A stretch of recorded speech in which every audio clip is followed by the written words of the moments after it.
कि बिहार में उद्योगों की अब बहार आने वाली है। दरअसल ज्ञान भवन में आयोजित 2 दिवसीय इन्वेस्टर्स समिट का आज दूसरा दिन है। पहले दिन करीब 12,000 करोड़ रुपए का एमओयू सरकार और कंपनियों के बीच हुआ।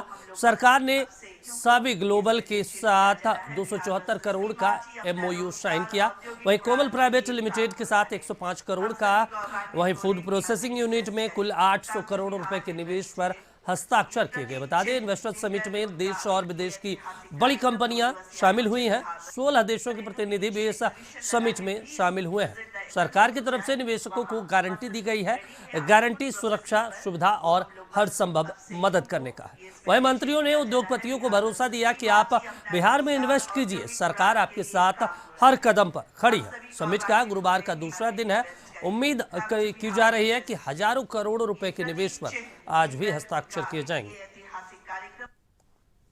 देश विदेश से आए हुए हमारे सारे अतिथिगण बिहार के उस बनावट को बनाने के लिए जो बिहार का जो पुराना इतिहास रहा है उसको फिर से रीएस्टैब्लिश करने के लिए, क्योंकि मेरा मानना है इस तरह का इन्वेस्टर्स मीट साल में एक बार जरूर होना चाहिए ताकि आप लोग का दर्शन हो सके, आप लोग बिहार को आवे, बिहार की चीजों को समझें, बिहार की मिट्टी से प्यार करें।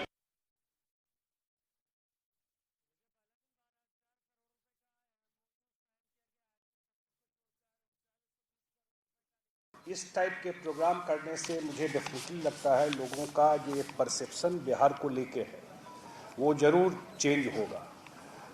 मैं नहीं जानता हूं कि आप लोग कहाँ गए हैं आने के बाद, लेकिन if you go to rural part of Bihar, hardly any village is left जो कि रोड से कनेक्टेड नहीं है। जो अभी दिखा रहे थे 130% जो कनेक्टिविटी, जितना उसका पोटेंशियल था उससे ज़्यादा कनेक्टिविटी हो गया है।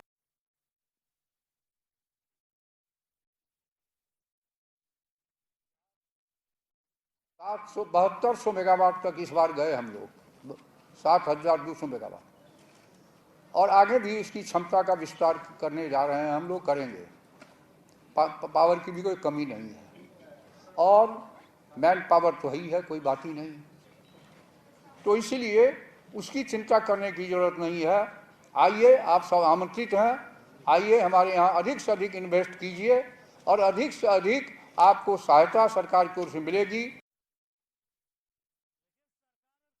बीच करार हुए हैं पहले दिन और करीब 12,000 करोड़ रुपए के निवेश के एमओयू पर हस्ताक्षर किए गए। सरकार ने सभी कंपनियों को हर संभव मदद करने का भरोसा दिया है, चाहे वो बिजली हो, पानी हो, सड़क हो, चाहे कानूनी रूप से सुरक्षा मुहैया करवाना हो।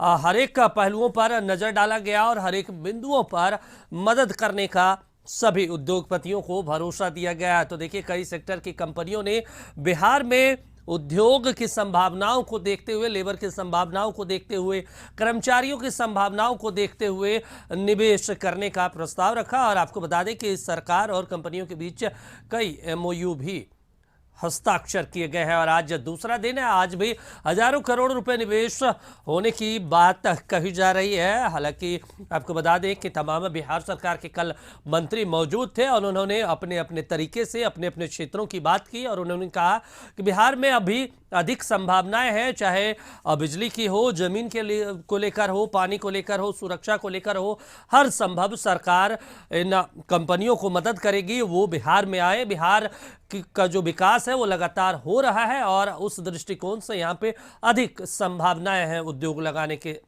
को देखें तो देखिए, पहले दिन 12,000 करोड़ रुपए का निवेश किया गया है और आपको बता दें कि आईटी सेक्टर को छोड़कर 3920 करोड़ रुपए का निवेश किया जाएगा। तो देखिए, कई सेक्टर की कंपनियों ने बिहार में अब कंपनी लगाने को लेकर दिलचस्पी दिखाई और इसको लेकर एमओयू साइन किया गया है।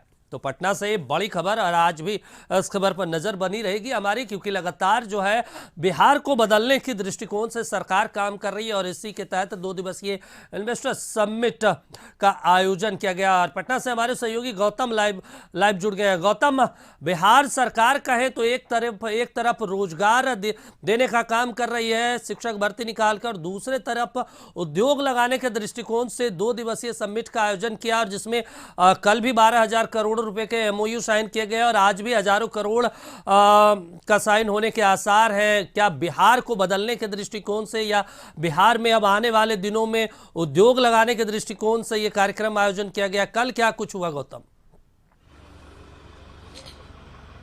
देखिए, बदलता बिहार की तस्वीर जो है ये बयां कर रही है ये समिट। बिहार में किस तरह से जो है उद्योग और उद्योगपति अपने निवेश को जो है यहां पर लगाना चाहते हैं, और बदलता बिहार कैसा है। क्योंकि देखिए, बिहार की बातें होती थी, बाढ़ हो या जो गरीबी की स्थिति हो या जो अपराध की जो बात होती थी, इन्वेस्टर यहां पर नहीं आते थे। मगर अब बिहार बदल रहा है। 2 दिनों के इस समिट में यह पता चल रहा है कि देश के ही नहीं, इंटरनेशनल कंपनीज भी जो है यहां पर आके बिहार में जो है अपना उद्योग लगाना चाह रही है या यहां से जुड़ रही। देखिए, बिहार के भी जो लोग बिहार का जो है वो शान बढ़ाने में पीछे नहीं है। बिहार के भी लोग यानी जो दूसरे राज्यों में चले गए हैं या दूसरे जो है कंपनियों में यानी इंटरनेशनल कंपनी में जो जा सकते थे, वो बिहार में आके खुद अपने बिहार के लोगों को रोजगार से जोड़ने का जो है वो काम करे। एक जीता जाता उदाहरण हमारे साथ मुजफ्फरपुर के सुरेश एंड सन्स कंपनी के जो है संस्थापक है। सर, जो आपकी जो सोच है, बिहार सरकार जो कर रही हो तो कर ही रही है, मगर आप लोग का एक बड़ा सहयोग है जो बिहार को आगे ले जा सकते हैं और उसकी जो छवि है सुधार सकता है। जो मुजफ्फरपुर में जो आईटी के क्षेत्र में जो काम कर रहे हैं,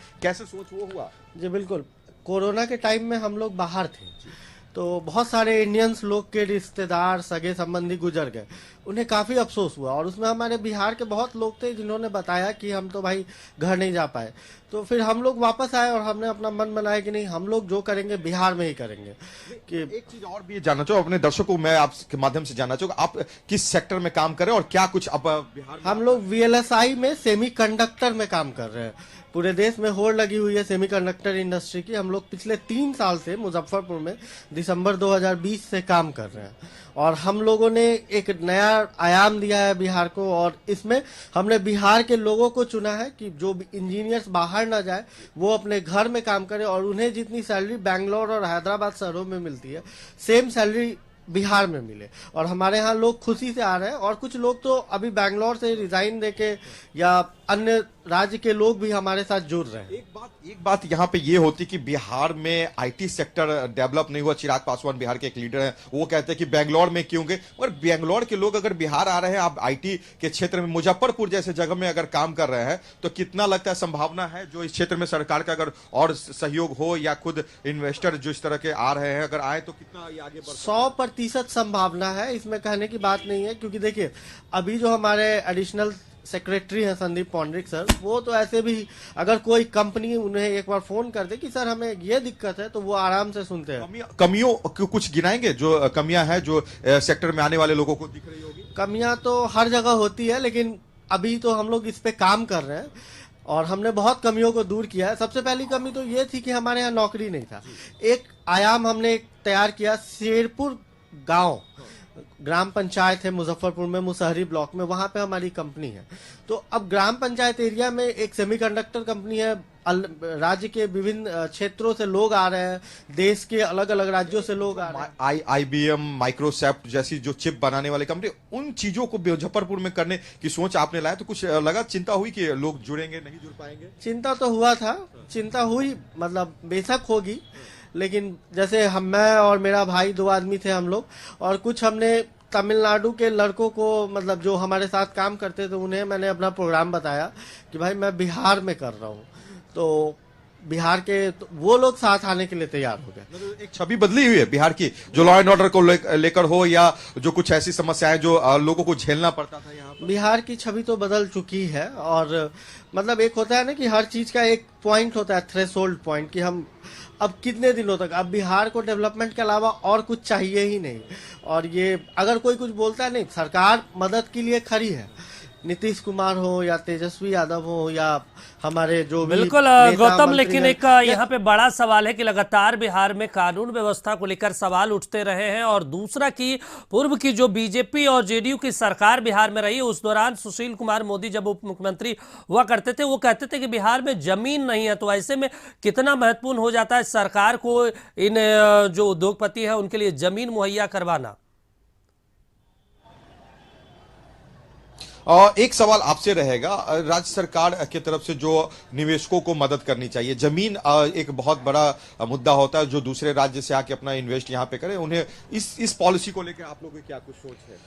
अभी तो सरकार बहुत ज़्यादा मदद कर रही है और बहुत सारी पॉलिसीज आई हैं हर सेक्टर में, टेक्सटाइल में, लेदर में, इवन आईटी के लिए उन्होंने अलग से पॉलिसी बनाई है और बहुत सब्सिडाइज रेट पे वो ज़मीन अवेल करा रहे हैं और उसके साथ बहुत सारी सुविधा भी दे रहे हैं, जैसे इलेक्ट्रिसिटी हो, ट्रांसपोर्टेशन हो। और चलिए बिल्कुल गौतम, जो अब भी देखना आपका होगा कि सिक्योर- सरकार तो दो दिवसीय इन्वेस्टर समिट का आयोजन कर दिया है, तमाम निवेश भी किया जा रहा है, लेकिन देखना होगा कि सरकार अब इस स्तर पर क्या कुछ काम करती है, कैसे जमीन मुहैया करवाती है, सुरक्षा व्यवस्था को लेकर क्या कुछ कदम उठाती है। तमाम जानकारी के लिए शुक्रिया आपका गौतम।